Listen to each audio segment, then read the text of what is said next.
Good morning, everyone. It's 13 minutes past 8 o'clock and time for the party scoopers, and perfect timing for the scoopers being here on Tuesday because we have some pretty big visitors coming to the state today. I'm actually surprised you could both make it. Of course, we're talking about Jeff Flake, Craig Robinson, a Democrat, a Republican. Yeah. Oh, you stay away from the big stuff. Are you chasing? You're chasing the politicians. Time. So, See, Craig runs away from Trump whenever possible. Wow. No. Already It's just throwing that you the go to gauntlet. this stuff, you got to be there from 2 to 8 p.m. at night, and it's just hard to do. It's a long day. Yeah. Well, I know they were doing sweeping and security checks days ago leading up to what's happening today, which makes sense. And when you have someone like the president making their way to town. But it is one of those things, like we were just inundated with many, many politicians here this past weekend with Pride. According to the Register, there are too many. Oh, okay. That's the headline today. Well, There's too many Was kids. it 19 in one spot, right? As Bernie Sanders would say, it was huge. Huge. I feel like we're used to this. We're being inundated, but because there was such an influx of people, I almost feel like, oh yeah, there's two big ones coming today because we were just over the weekend. But let's talk about how did that go over the weekend from the Democratic point of view, and then what exactly is happening today, and are we going to feel that? Are we going to see that that presence here in Des Moines? Well, maybe. So getting back to Sunday, I think by all accounts it was a successful event. How long for was the event?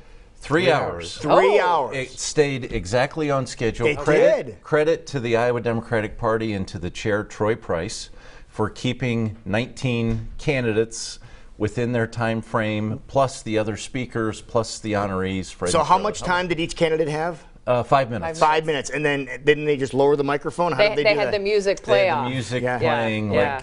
like the award shows. Right. And it's harder to do than you think. I mean, I ran one of these events back in 2008, and or it was 2007, I guess, in the lead up for 08. And you say you're going to cut the mic, yeah, you go do it to these guys. I mean, it's Right. not. Because It's if not, you did, They if keep you didn't- going. oh, hey, keep Rudy going. Giuliani, cut. It's harder. Yeah. It's hard to do. So credit But for to him, them. it'd probably be okay. The rest of them might be tougher. Right. But no, it was so, and there were a number of kind of demonstrations of organizational strength. It seemed like Booker and Harris and a few other candidates really brought their A game. Right. Now, did people stay engaged with what everybody was saying throughout the entire program? Yeah, I think so. There were a lot of people that made it all the way through the end. Beto O'Rourke was at the end and had a lot of people there. There was speculation that people would peel off as soon as their their Yeah, that's their what I was favorite thinking too, candidate yeah. spoke, and a little bit of that happened. But Iowans are nice. Now, how did they So- decide the order of who spoke? It was by lot. By lottery, okay. Yeah. Okay. Yeah, because there's no way. There's no way you can. Right. Right. Okay. They had to do it fair. And I think we're early enough where people are interested in hearing what these hearing from these candidates themselves and being able to compare one to another one on the same That's about as stage close and as you same could get, venue. yeah. Yeah, Say, that's well- why Iowans love these type of events because you can really start to figure out who do you like. Well, let's be honest, there are a lot of them right now. And when you have so many coming through, it's like who's standing out when you're only giving them a small Yeah.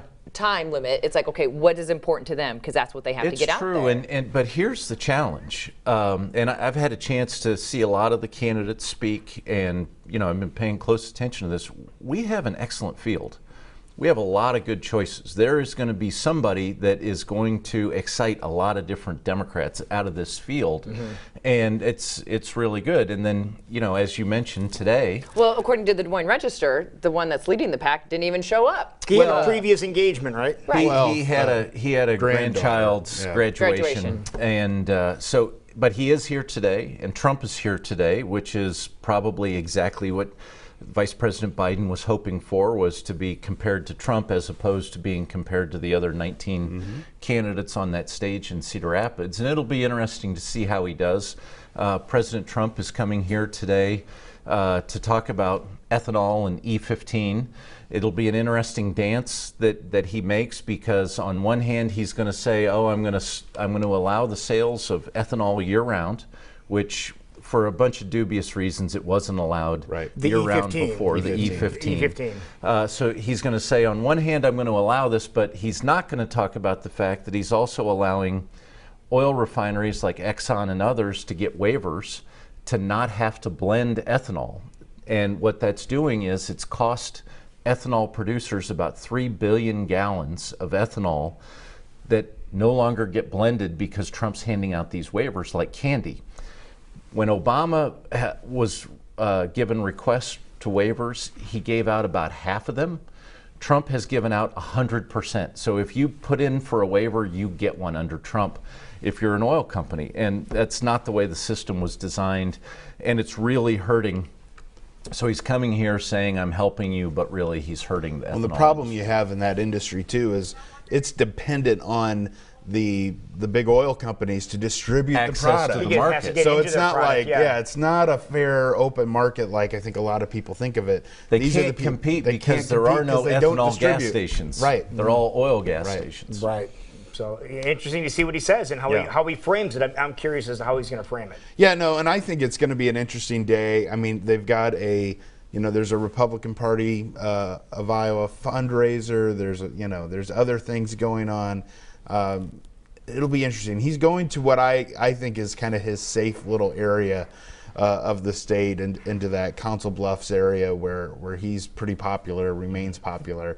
And so I think it's a pretty easy stop for him to go hit, and I think it'll probably be a good, productive visit for the president. Well, the real challenge will be, can he stay on the subject of ethanol for more than 30 seconds? Because he's likely to attack Joe Biden since Joe Biden's in the state.